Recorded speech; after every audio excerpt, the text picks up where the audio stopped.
Whenever there's trouble, we're there on the double. We're the Bloodhound gang. If you got the crime, we got the time. We're the Bloodhound gang. A common egg, right? Now watch what happens when I drop it into a glass of water. The egg sinks. Some trick. But wait, watch the great Ricardo hypnotize the egg. I command you to do as I say. Float. I command you to float. Got that egg? Float.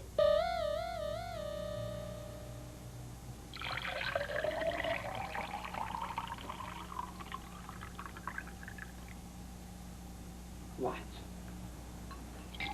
Behold! Hey, how'd you do that? Easy. In the first glass is nothing but plain water. In the pitcher, I added a lot of salt to the water. Bloodhound Detective Agency, whenever there's trouble, we're there on the double. Mr. Bloodhound isn't here. Got it. Got it, Mr. Z. Be right there. Grab the camera. What's up? Batten's the president of Triple Z Insurance Company. Something about a flying clock. With wings? That I'd like to see. Stolen? I thought you'd never ask. Vanished without a trace. The rarest clock in my collection.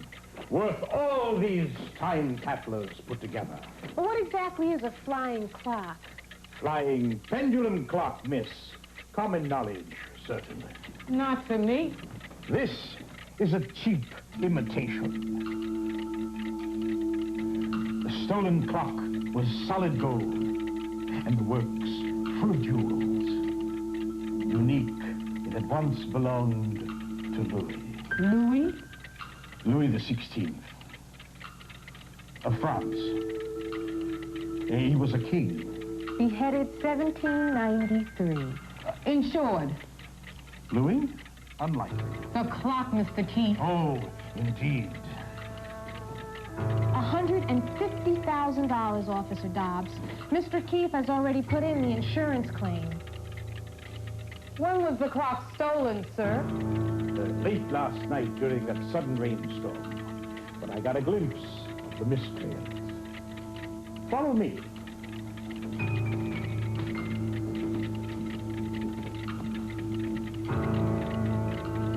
What's a miscreant? He must mean the burglar. Why didn't he say so? That's how the rascal got in and out. You said you saw him. Clearly. I fired my housekeeper. The place hasn't been dusted in days. You will excuse this pigsty. We'll excuse. What happened exactly? I had just turned on the water for a nice hot shower when I heard the phone. I closed the door behind me and went to answer it. As I hung up, I noticed that window open. I didn't realize it at the time, but the thief had already entered the house.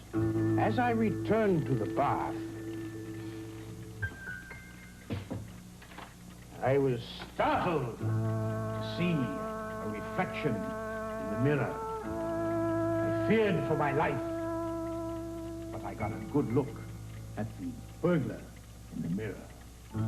Tall as a beanpole, wild red hair, sunglasses, if you can imagine, a front tooth chipped. Why didn't you notify us immediately? Sheer cowardice.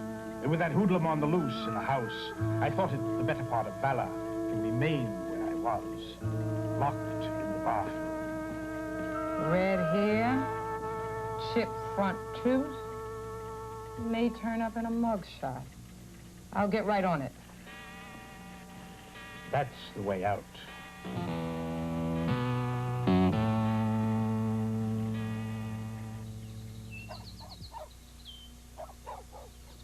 Hey, Vicky, something's wrong. I couldn't find any footprints. Where? Inside the window.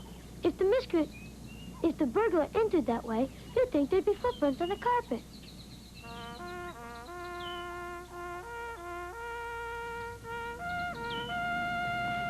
This must be the way the burglar got into the bedroom window. Can't find any footprints here either. Hey, is this the Keefe residence? Well, yes, it is. Well, this was ordered for next week. I had to be out this way, so save the trip. Tell them no extra charge for early delivery.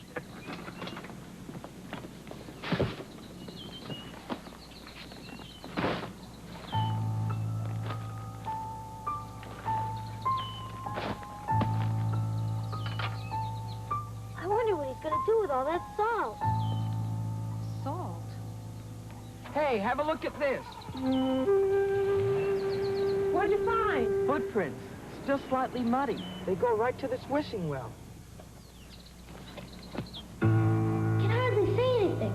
Sure is deep down there. Maybe the burglar was themed at Mr. Keefe and dumped his crazy old clock down here. Except the footprints go right back to the house. I'll meet you back here this afternoon. What's the rush? I'm gonna go home and take a clue. A clue? I mean a shower. That could be the big clue if you're right, Ricky. What'd I say? If the burglar was themed.